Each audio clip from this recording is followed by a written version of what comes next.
¿Sabes cuando estás en una cena, rodeada de gente, y de repente sientes que alguien te está mirando demasiado? No hablo de ese tipo de mirada incómoda que te hace querer cambiar de sitio. Hablo de esa otra. Esa que te atrapa. Pues así empezó todo. Con una mirada. Y ni siquiera fue la de mi marido. Era el cumpleaños de Clara, mi mejor amiga desde el instituto. Hizo una cena en su casa, como cada año, con la típica mezcla de amigos suyos, conocidos y parejas arrastradas. Jorge, mi marido, vino conmigo, claro, aunque desde que llegamos estuvo más pendiente del fútbol en el móvil que de la gente. Nada raro, llevaba meses así. A veces pensaba que si me pusiera un escote en forma de balón, igual volvía a mirarme. Yo estaba en la cocina, sirviendo vino, cuando entró este tipo. Alto, moreno, algo mayor que yo. Ni siquiera era especialmente guapo. Pero tenía esa forma de mirar como si ya supiera algo de ti que tú aún no sabes. Se presentó como Adrián, amigo de Clara del trabajo. Hablamos unos minutos mientras partíamos queso. Me hizo reír. Me dijo que tenía manos de pianista. Y lo dijo así, sin ningún pudor, como si ya supiera que me iba a dejar pensando en eso toda la noche. No pasó nada esa noche.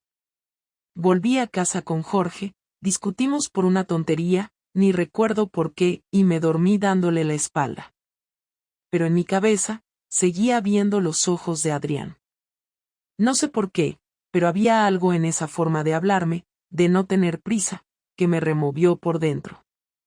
A la semana siguiente, Clara organizó otra quedada, esta vez en un bar del centro. Jorge no vino.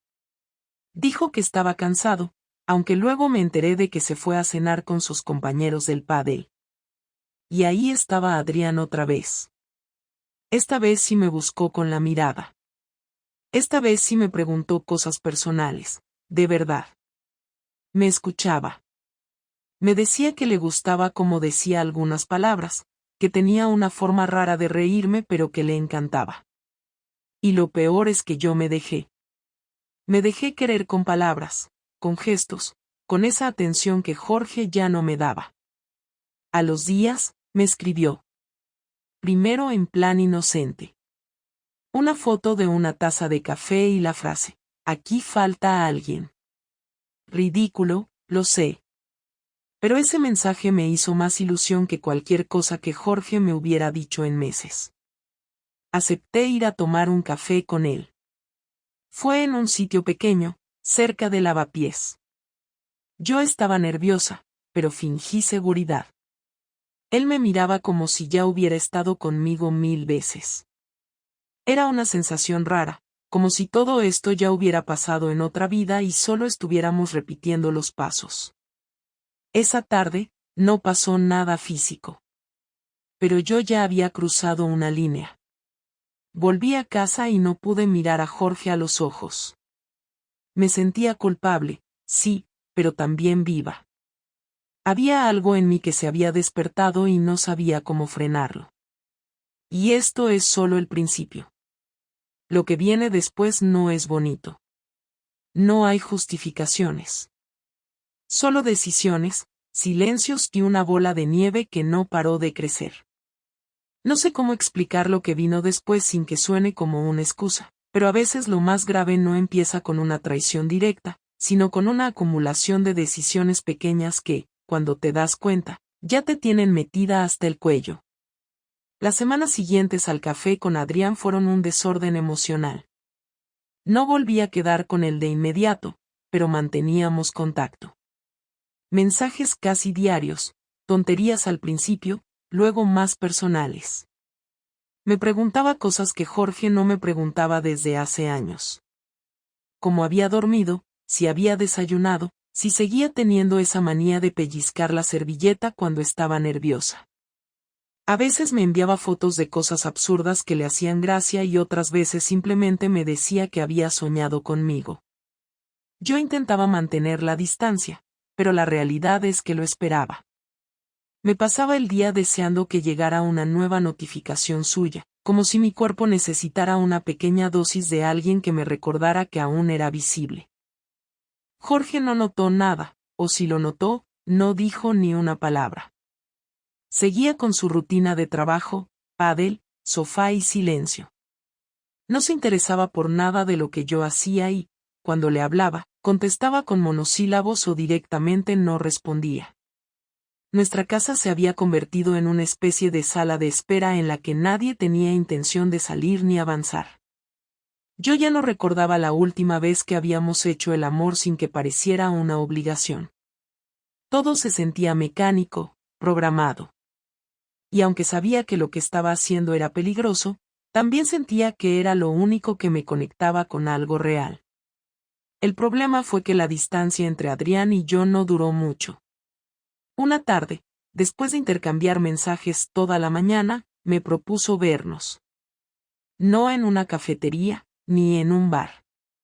Me dijo que estaba en su piso trabajando desde casa y que si quería pasarme.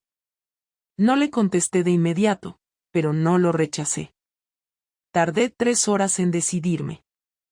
Jorge no llegaría hasta tarde porque tenía cena con los compañeros del trabajo, así que me preparé sin pensar demasiado. Me puse un vestido discreto, nada llamativo, pero que sabía que me quedaba bien. Caminé hasta su portal como si fuera una rutina más, como si ir a casa de otro hombre no fuera una decisión que iba a cambiarlo todo. Y entré. Y lo que pasó allí no lo voy a detallar, porque no hace falta. Lo importante no es el acto físico, sino lo que sentí después. No me sentí culpable en ese momento, ni siquiera cuando volví a casa y Jorge ya estaba dormido. Me sentí en calma. Como si por fin hubiese hecho algo que llevaba demasiado tiempo esperando. Fue unos días después cuando todo se torció. Un jueves por la noche, cenábamos en casa de unos amigos en común. La típica cena de pareja, 2 matrimonios, sobremesa larga, risas forzadas. Jorge estaba de mejor humor de lo normal, quizás porque había bebido más de la cuenta, o porque había tenido un buen día en el trabajo. Yo fingía normalidad, pero tenía el móvil en modo silencio y la ansiedad de que Adrián pudiera escribir en cualquier momento me tenía tensa. En un momento dado, mientras Jorge hablaba con el otro tipo sobre el cambio de entrenador del Atlético, su mujer, Ana, me miró fijo y me soltó, sin filtro: ¿y tú desde cuándo vas al centro por las tardes? Me pilló tan desprevenida que no supe qué decir. Te vi hace unos días entrando en un portal por Lavapiés, estaba en un taxi y te reconocí al instante. Iba sola, añadió.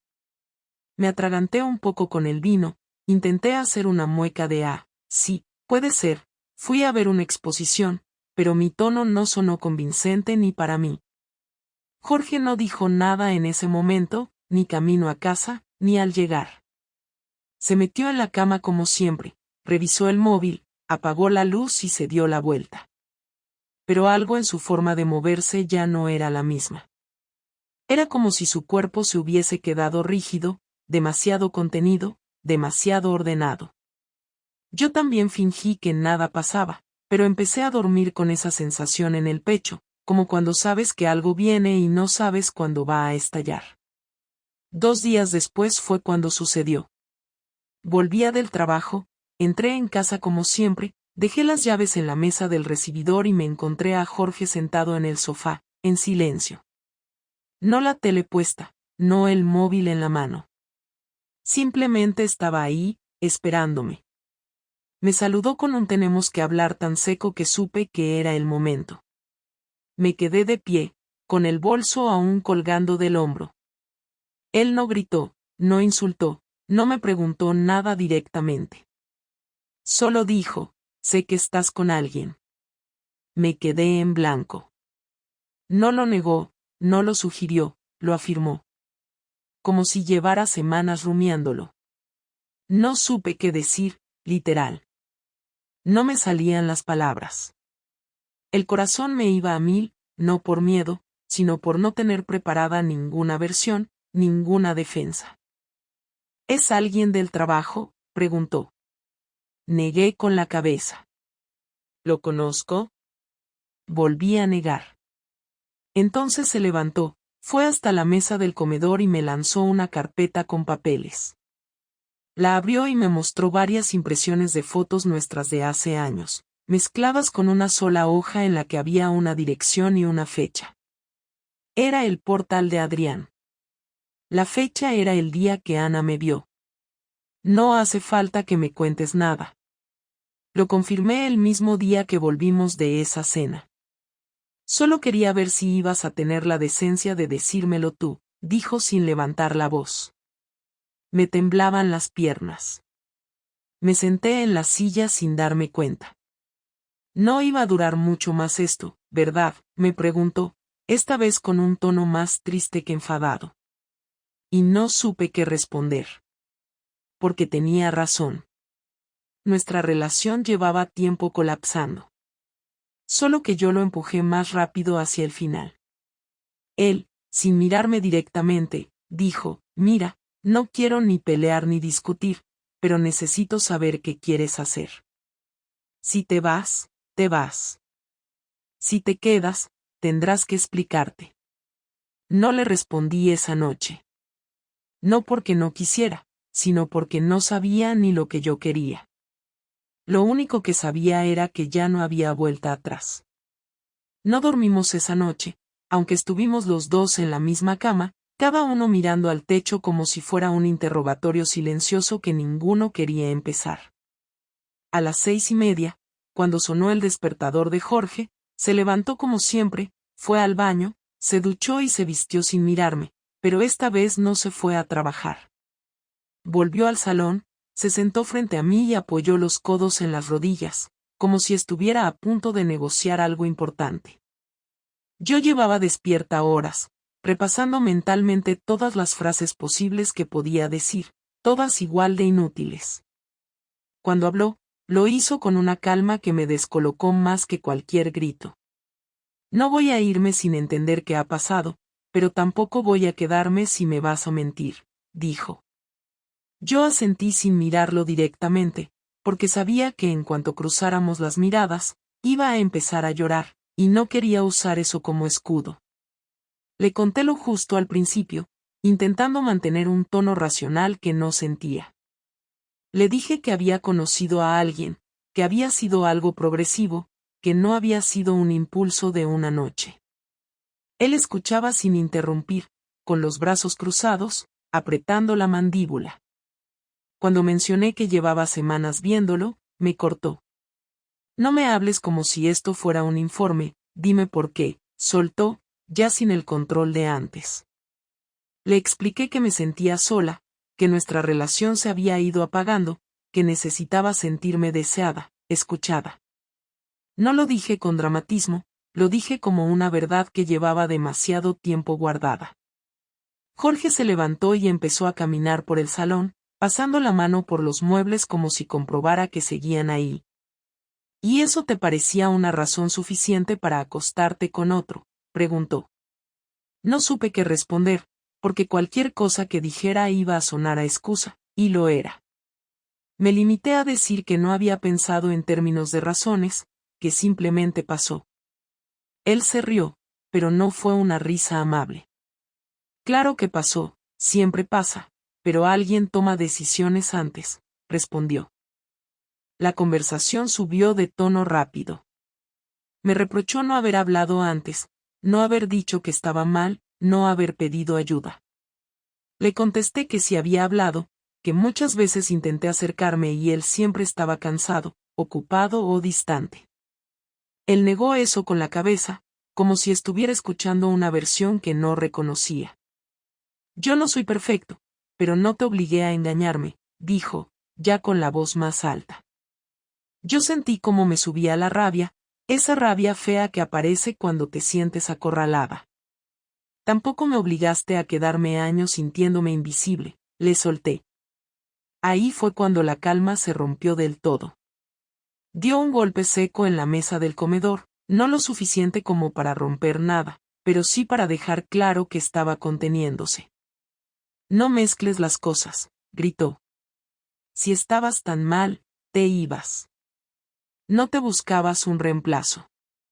Hubo un momento en el que los dos nos quedamos en silencio, respirando fuerte, mirándonos como si ya no nos reconociéramos. Fue entonces cuando me preguntó si estaba enamorada del otro.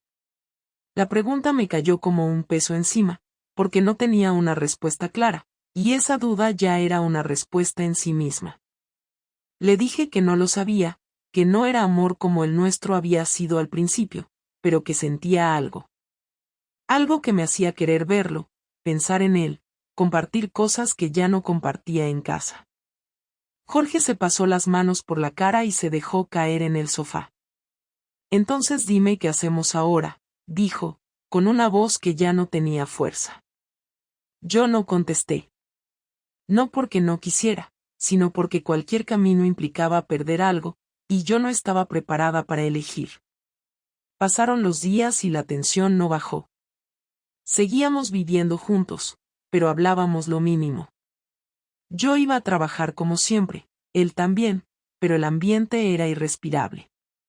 Adrián me escribía, preocupado, preguntando qué había pasado, y yo no sabía ni cómo explicarle que mi vida estaba suspendida en una especie de espera incómoda. No volví a verlo, no porque hubiera decidido cortar, sino porque no podía sostener dos frentes abiertos. Jorge empezó a llegar más tarde de lo normal, sin dar explicaciones, algo que nunca había hecho. Yo lo notaba más frío, más distante, pero también más metódico.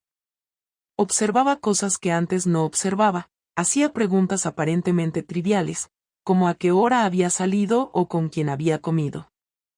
No eran celos, era otra cosa, algo más calculado. Una noche, al volver a casa, encontré todas mis cosas del armario principal en cajas. No estaban tiradas ni desordenadas, estaban perfectamente colocadas, como si alguien hubiera hecho una mudanza parcial con mucho cuidado. Jorge estaba sentado en la cocina, con un cuaderno delante. He estado pensando, dijo sin levantar la vista. No voy a echarte de casa ni hacer un drama público, pero tampoco voy a quedarme aquí esperando a que decidas si me quieres o no. Me explicó que había hablado con un abogado, que no había iniciado ningún trámite todavía, pero que se estaba preparando. Y antes de que pienses que esto es por venganza, no lo es. Es por control. El mío, añadió. Sentí un nudo en el estómago. No esperaba esa reacción tan fría, tan organizada. Le pregunté qué quería de mí. Me miró por primera vez en mucho rato directamente a los ojos. Quiero que asumas las consecuencias de lo que hiciste, sin juegos, respondió. Al día siguiente, su madre me llamó.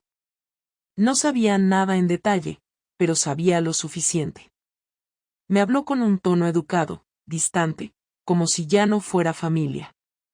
Eso me dolió más de lo que esperaba. Jorge había empezado a mover cosas sin hacer ruido, y yo lo estaba sintiendo en todos los frentes. Una semana después, me dijo que había contado lo ocurrido a nuestros amigos más cercanos, no para humillarme, según él, sino para no cargar solo con la historia. Yo sentí una mezcla de vergüenza y enfado. No era tu historia para contar, le dije. También es la mía, respondió. Y tenía razón, aunque no quisiera admitirlo. La confrontación final llegó una noche de domingo, cuando ya no quedaban temas pendientes y todo estaba sobre la mesa. Me senté frente a él y le dije que no podía seguir así, que necesitábamos decidir algo. Le confesé que Adrián ya no estaba en la ecuación, no porque no significara nada, sino porque la situación lo había contaminado todo. Jorge me escuchó sin interrumpir. No me importa si sigues hablando con él o no, dijo. Lo que me importa es que yo ya no confío en ti. Esa frase fue peor que cualquier insulto. Intenté explicarle que quería arreglar las cosas, que estaba dispuesta a ir a terapia, a reconstruir lo que hiciera falta. Me miró con una tristeza cansada. Puede que llegues tarde, respondió. Esa noche entendí que el daño no siempre se arregla con arrepentimiento, y que hay decisiones que, una vez tomadas, No se pueden deshacer con buenas intenciones. Yo había cruzado una línea, y él ya estaba en otra habitación emocional a la que no sabía si iba a poder entrar de nuevo. No hubo separación inmediata, ni portazos, ni maletas bajando las escaleras. Tampoco hubo reconciliación, ni abrazos de madrugada, ni gestos de esperanza. Lo que hubo fue una convivencia rara, casi técnica, donde cada uno hacía su vida como si el otro no estuviera, pero sabiendo exactamente en qué lugar estaba el otro en todo momento. Jorge se quedó durmiendo en el sofá del despacho, alegando que necesitaba espacio. Yo seguí en la habitación, con su lado de la cama intacto, como un espacio que ya no me pertenecía. No me pidió que me fuera, pero tampoco me dejó ningún resquicio de confianza o ternura. A veces, cuando cruzábamos en el pasillo, sentía que era un extraño que conocía todos mis secretos pero no quería escuchar nada más. Durante esa semana, no me habló directamente, salvo para cosas mínimas como si había llegado una carta o si el lavavajillas había terminado el ciclo. Su tono era neutro, ni hostil ni amable, simplemente práctico. Eso me irritaba más que si me gritara. Al menos un grito tiene algo de emoción, pero esa indiferencia medida me dolía porque me demostraba que ya había tomado su decisión. La casa estaba cargada de tensión, pero era una tensión fría, sin confrontación directa. Y lo que más me desconcertaba era no saber cuál sería su siguiente paso. El sábado por la mañana, mientras yo recogía ropa del tendedero, recibí un mensaje de Adrián. No era un texto largo ni dramático, simplemente me preguntaba si quería vernos, si necesitaba hablar. Lo leí varias veces antes de responder. Le dije que no era el momento, que no sabía cómo iba a seguir todo esto. No me respondió. No insistió. Y esa falta de insistencia me dejó más confundida de lo que esperaba. Pensé que iba a luchar, que iba a intentar estar ahí, que no se iba a rendir tan fácil, pero no. Supongo que él también había entendido que la situación era insostenible. Esa noche, Jorge volvió más tarde de lo habitual. No me dijo dónde había estado ni con quién. No pregunté. Pero noté que llevaba otra camisa, no la que había colgado por la mañana. Y el olor de su colonia no era el habitual. No era el suyo. Me senté en la cama, mirando al pasillo, y no pude evitar pensar si él también había decidido buscar consuelo en otra persona. Y lo peor es que no sentí rabia. Sentí una especie de resignación amarga. Como si ambos hubiéramos caído en una espiral donde ya no había forma de limpiarlo todo. El domingo desayunamos en silencio. Él se sirvió café, me ofreció un poco, y cuando se lo acepté, lo sirvió sin mirarme.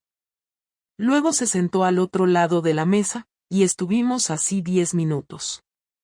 Fue entonces cuando dijo, sin rodeos, que ya había hablado con un abogado y que necesitaba que yo hiciera lo mismo. No lo dijo con rencor, lo dijo como quien informa de un trámite administrativo. Le pregunté si estaba seguro, si no quería intentar algo antes de tomar esa decisión. Me dijo que había estado pensando en eso toda la semana, que incluso había leído artículos, buscado testimonios, considerado la terapia. Pero nada de eso cambia el hecho de que ya no confío en ti y no quiero vivir en una casa donde cada día me pregunto qué más pasó sin que yo supiera, dijo, sin levantar la voz. Quise insistir, quise pedirle que al menos lo intentáramos un mes más, con condiciones, con reglas, lo que fuera, pero no me dejó terminar. No quiero vivir controlando a alguien ni ser controlado. Eso no es una pareja, es una condena, me dijo. Y ahí entendí que estaba hablando en serio. El lunes me reuní con una abogada recomendada por una compañera del trabajo. Me atendió en un despacho pequeño en el barrio de Chamberí, una mujer de unos 50 años, con mirada directa y tono firme. Le conté todo, o casi todo. Ella no hizo comentarios sobre lo moral, solo se centró en lo práctico. Me explicó qué paso seguir, qué documentos necesitaría, cómo sería el proceso si era de mutuo acuerdo o si uno de los dos decidía alargarlo. Me habló con una frialdad profesional que me hizo sentir que esto ya no era una historia de emociones, sino de papeles. Le pregunté si creía que había posibilidad de reconciliación una vez iniciado el proceso. Me dijo que a veces pasaba, pero que en su experiencia, cuando una de las dos partes lo tenía tan claro desde el principio, no solía haber vuelta atrás. Firmé el encargo profesional sin pensarlo mucho, como si hacerlo fuera simplemente marcar el siguiente paso lógico en una cadena que ya no se podía romper. Cuando volví a casa esa tarde, Jorge estaba hablando por teléfono en la cocina. Hablaba en voz baja, pero me di cuenta de que estaba explicando algo relacionado con una mudanza.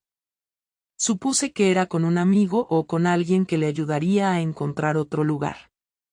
Cuando colgó, me miró y me dijo que en 2 semanas se iría. Que ya tenía algo apalabrado. Que prefería irse él porque la casa era donde yo trabajaba y que no quería hacer de eso un conflicto. Intenté agradecerle el gesto, pero me interrumpió. No es por ti. Es por mí. Necesito estar en otro espacio que no me recuerde cada día cómo terminó todo, dijo. Y se fue al despacho, como si ya no fuéramos parte del mismo plan. Esas 2 semanas fueron extrañas. Tuvimos conversaciones básicas, dividimos cuentas, pactamos lo que haríamos con las cosas, hicimos listas. Él se llevó algunas fotos, sus libros, su ropa. Me dejó la mayoría de los muebles, alegando que no los necesitaba. Yo dormía mal, tenía la garganta cerrada todo el día y perdí el apetito, pero no lloraba. No porque no lo sintiera, sino porque ya no encontraba el momento para soltarlo. No sabía si tenía derecho a quejarme. Yo había cruzado el límite. Él solo estaba reaccionando. La noche antes de que se fuera, me senté frente a él en el salón. No había cajas, no había drama. Solo 2 personas que habían compartido 8 años de vida y que ahora no sabían cómo decirse adiós. Le dije que no había día que no pensara en cómo podría haber hecho las cosas diferente. Me escuchó sin interrumpir. Luego me dijo que había leído nuestro primer intercambio de correos, los del principio, cuando nos conocimos, y que no entendía cómo habíamos pasado de eso a esto. Yo tampoco lo entiendo, respondí. ¿Crees que te volverá a pasar?, me preguntó. No supe qué decir. Me miró un rato y dijo, espero que no. Y se fue a dormir. Cuando desperté a la mañana siguiente, ya no estaba. Solo quedaban las llaves encima de la mesa del salón. Nadie me prepara para ese tipo de silencio. Durante los primeros días después de su marcha, la casa no se sentía triste ni abandonada, simplemente estaba vacía. No había ruido, ni pasos por el pasillo, ni discusiones por tonterías, ni la sensación de que alguien iba a aparecer por detrás para preguntarme si había bajado la basura. Me levantaba a la misma hora, hacía el mismo café, trabajaba desde la misma mesa, pero todo tenía una capa extra de distancia, como si la rutina ya no tuviera sentido. No había llanto, no había crisis emocional, solo una sucesión de momentos en los que mi cuerpo funcionaba en automático y mi cabeza evitaba recordar cualquier escena que tuviera a Jorge en ella. Las primeras noches fueron las más pesadas, no por el silencio, sino porque todo estaba tal como lo habíamos dejado, y cada objeto parecía estar en el lugar exacto para recordarme cómo había sido convivir con él.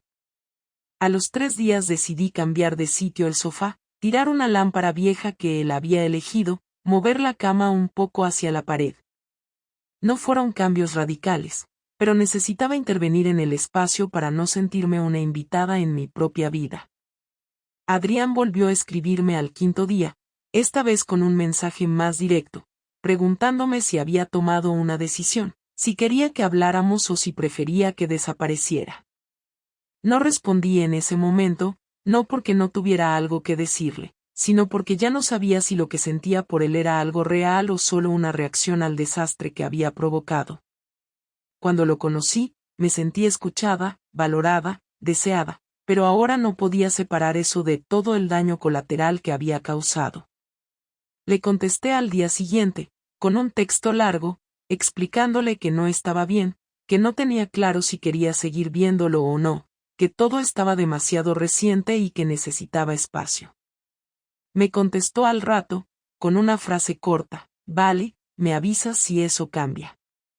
Fue educado, pero distante, como si también estuviera cerrando su propia parte de la historia. Esa misma semana Jorge me pidió que nos viéramos. No me lo esperaba. Pensé que lo último que quería era volver a sentarse conmigo. Me dijo que no era para hablar del pasado, ni para discutir, ni para abrir puertas que ya estaban cerradas, sino porque tenía algunas cosas que quería decirme antes de que el proceso siguiera avanzando. Nos vimos en una cafetería de la calle Alcalá, un sitio neutral donde habíamos estado una vez hace años, cuando todavía no vivíamos juntos. Él llegó puntual, como siempre, con una camisa azul clara y esa expresión que no mostraba si estaba enfadado o simplemente cansado. Yo llegué 10 minutos antes, como para tener el control del lugar, para no sentirme expuesta entrando después. Se sentó frente a mí, pidió un café solo y luego me miró directamente. No empezó con reproches ni preguntas, fue al grano. Me dijo que había decidido presentar la demanda de mutuo acuerdo y que ya tenía los documentos listos, que me los enviaría por correo electrónico. Me preguntó si tenía alguna objeción en firmar o si quería añadir algo.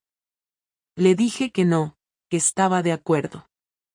Se hizo un silencio incómodo, uno de esos que en otra época habríamos llenado con cualquier cosa, una broma, un comentario sobre alguien de la mesa de al lado, pero esta vez solo estaba el ruido de las tazas en otras mesas y el murmullo de fondo. Fue él quien lo rompió, con una pregunta que me pilló desprevenida: ¿crees que te arrepientes por lo que hiciste o por lo que perdiste? Tardé unos segundos en responder, y lo hice con sinceridad, por ambas. Él asintió, sin juicio, solo como quien toma nota. Luego me dijo que no pensaba hablar mal de mí a nadie, que ya bastante habíamos perdido los dos y que prefería que esto quedara entre nosotros. Le dije que lo agradecía. Quise preguntarle si estaba con alguien o si pensaba estarlo pronto, pero no me atreví, porque sabía que no tenía derecho a pedirle explicaciones. Antes de irse, me miró como si estuviera repasando algo en su cabeza. No quiero que pienses que todo lo nuestro fue una mentira, dijo. Hubo momentos buenos, muchos. Pero también dejamos de vernos y eso no es culpa solo tuya. Le di las gracias. No por la frase, sino por haber venido. Se levantó, me dio la mano, algo que nunca habíamos hecho entre nosotros, y se fue sin mirar atrás. Me quedé un rato más, sin saber por qué, mirando a la gente pasar por la calle a través del cristal. Volví a casa y abrí el correo. Allí estaban los documentos, un PDF con todo detallado. Nombres, fechas, división de bienes, puntos legales. Nada emocional. Todo claro.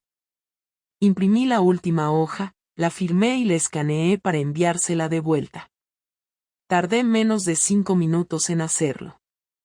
Cuando pulsé enviar, me quedé un momento mirando la pantalla vacía, como si después de eso fuera a pasar algo, una explosión interna, una reacción física.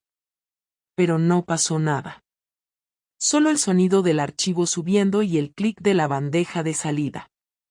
En ese momento, sentí una mezcla de alivio y vacío. Era oficial. Y definitivo. Las semanas siguientes fueron más fáciles de lo que esperaba. El trabajo ayudaba. Estaba ocupada, con tareas, reuniones, correos, entregas. Todo lo que no implicaba emociones. Mis compañeras de la oficina sabían que algo había pasado, pero nadie preguntó directamente. Yo tampoco ofrecí detalles. Empecé a salir sola, a caminar más, a ir al cine sin compañía, a comer en sitios nuevos. No buscaba reinventarme, simplemente no quería seguir atrapada en los mismos sitios de siempre, los que me recordaban lo que ya no tenía. Adrián volvió a escribirme un mes después. Me dijo que seguía pensando en mí, pero que entendía si yo no quería seguir con nada.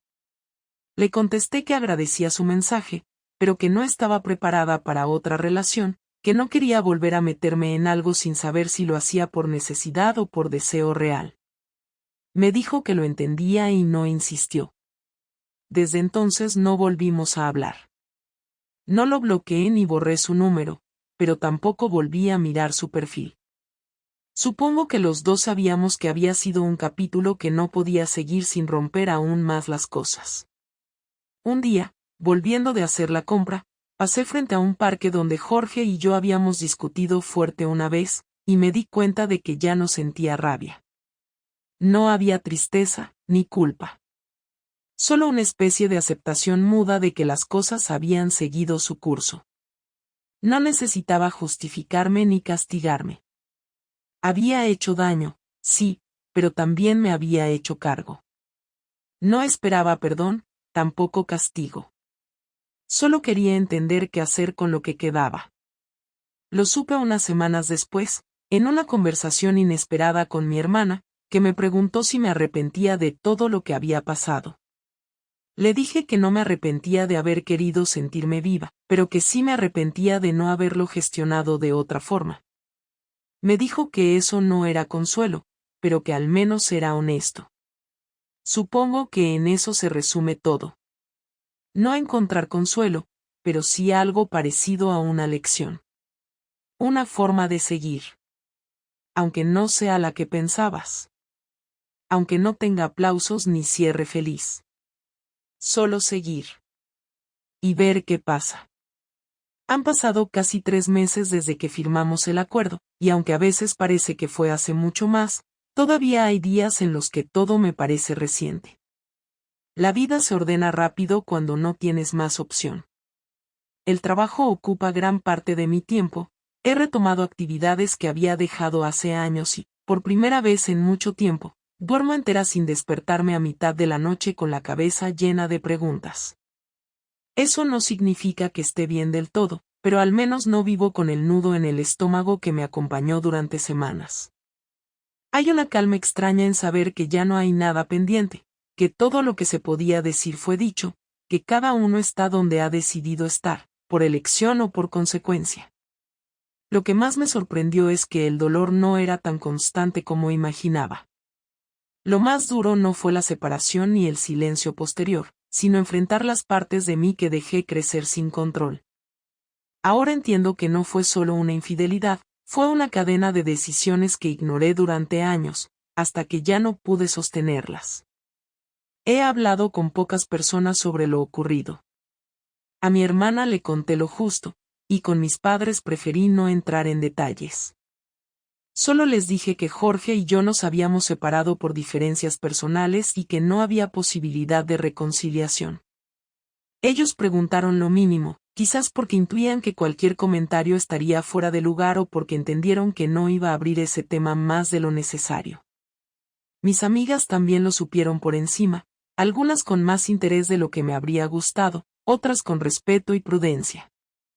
A las que intentaron sacar más información de la que estaba dispuesta a dar, les corté el acceso sin necesidad de explicaciones. No necesito comprensión general, ni validación, ni consejos. No estoy buscando que nadie me diga si hice bien o mal, porque ya he pasado por esa etapa, y no me interesa vivir pendiente de las opiniones ajenas. Un domingo por la mañana, mientras organizaba una caja con documentos viejos, encontré una libreta que Jorge usaba como cuaderno de ideas. Ahí apuntaba de todo, desde listas de cosas para hacer hasta pensamientos sueltos. La mayoría de las hojas estaban llenas de esquemas de proyectos y notas técnicas, pero al final había una página con un párrafo escrito a mano, sin fecha, sin contexto. Decía algo así como: a veces uno se queda por costumbre y se convence de que eso es amor. Hasta que la costumbre se rompe y no queda nada. Lo leí 3 veces. No sé cuándo lo escribió ni si lo hizo pensando en nosotros, pero sentí que tenía sentido. Cerré la libreta y la guardé de nuevo en la caja, sin pensar mucho más. He empezado a mirar pisos en otros barrios. No porque quiera huir, sino porque siento que este lugar ya cumplió su ciclo. La casa es cómoda, está bien ubicada, y tiene todo lo que necesito, pero cada rincón sigue teniendo rastros de algo que ya no quiero revisar más. No tengo prisa. Estoy viendo opciones con calma, comparando precios, ubicaciones, ambientes. Lo hago sola, sin pedir opiniones. A veces me detengo en un anuncio y me imagino cómo sería empezar de nuevo en otro sitio, con otros ruidos, otras rutinas, otras ventanas. No tengo claro cuándo me mudaré, pero sé que lo haré. Será mi decisión, y eso es lo único que me importa ahora. No he vuelto a saber de Adrián. No he buscado contacto ni he sentido necesidad de saber si sigue en la ciudad, si está con alguien, si recuerda algo de lo que vivimos. No es desinterés, es una manera de cerrar las cosas sin dramatismos. No hay espacio para vínculos a medias, ni para repetir esquemas que ya me hicieron daño. Me costó entender que la atracción o la conexión emocional no siempre son razones suficientes para construir algo. A veces son solo señales de un vacío más profundo, y si no sabes de dónde viene ese vacío, acabas llenándolo con lo primero que aparece, aunque no sea lo que necesitas. Eso fue Adrián para mí, una respuesta inmediata a un malestar que no supe verbalizar de otra forma.